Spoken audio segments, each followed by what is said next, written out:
మంత్రిగా మంత్రిగా బాధ్యతగా వ్యవహరించు. నన్ను రాజకీయాల్లోకి లాగొద్దు. ఎంతో కష్టపడి పైకొచ్చా. నా ప్రయాణాన్ని చిన్న చూపు చూడొద్దు. విడాకుల గురించి నీకు అనవసరం. ఇతరుల ప్రైవసీకి భంగం కలిగించొద్దు. ఇలాంటి చర్యలు మానుకో. కొండ సురేఖకు ఇచ్చి పడేసిన సమంత. ఈ అమ్మాయి వయసు 35 సంవత్సరాలు, మీకు 60 సంవత్సరాలు. గా అమ్మాయికి ఉన్న బుద్ధి మీకు లేకపోయా. వ్యక్తిగత ప్రైవసీ అనేది ఒకటి ఉంటది. వాళ్ళ ఇష్టం, వాళ్ళు ఎవరితో తిరుగుతారు, మీకు వచ్చిన నొప్పేంది? వ్యక్తిగత స్వేచ్ఛ అని ఒక ప్రతి వ్యక్తికి ఉన్నది.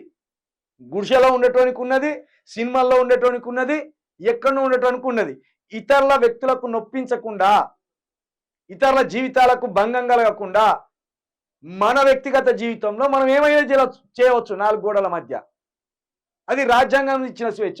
ఆమె మహిళ, పైగా ఒక సూపర్ స్టార్, ఆమె హీరోయిన్గా. ఆమె విడాకులతో మీకేం పని?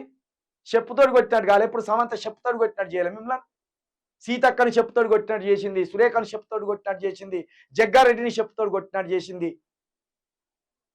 అంటే మీరు ఇవన్నీ తీసుకొచ్చి ఆ గాంధీ భవన్లో కూర్చొని ఎవరెవరి కొంపలకు నిప్పు పెడదామని చేసిన ఆలోచన కాదు ఇది. సిగ్గు లేకుండా. ఇప్పుడు ఆమెకు సమాధానం చెప్పుర్రి. ఆమె వ్యక్తిగత జీవితానికి, ఆమె విడాకులకు, మీ రాజకీయానికి ఏం సంబంధం?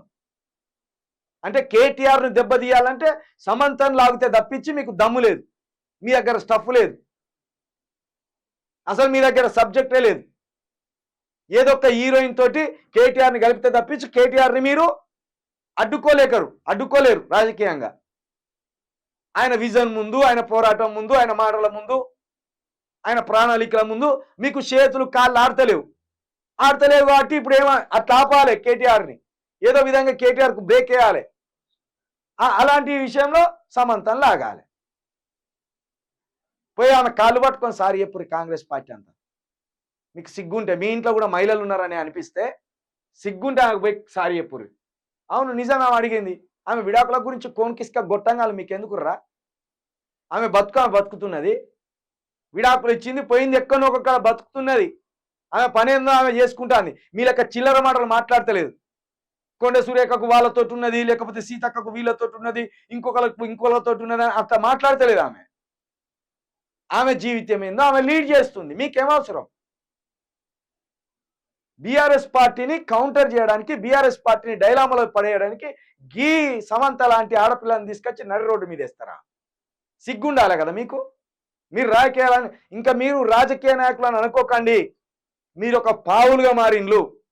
రాహుల్ గాంధీ చేతిలో, సునీల్ కొనుగోలు చేతుల్లో, నార్త్కు సంబంధించిన వ్యక్తుల చేతుల్లో ఈ రోజు మీరు బానిసలుగా, కీలు బొమ్మలుగా, వాళ్ళు ఎట్లా ఆడిస్తే అట్లాడే ఒక ప్లాస్టిక్ బొమ్మలుగా తయారైంది మీరు.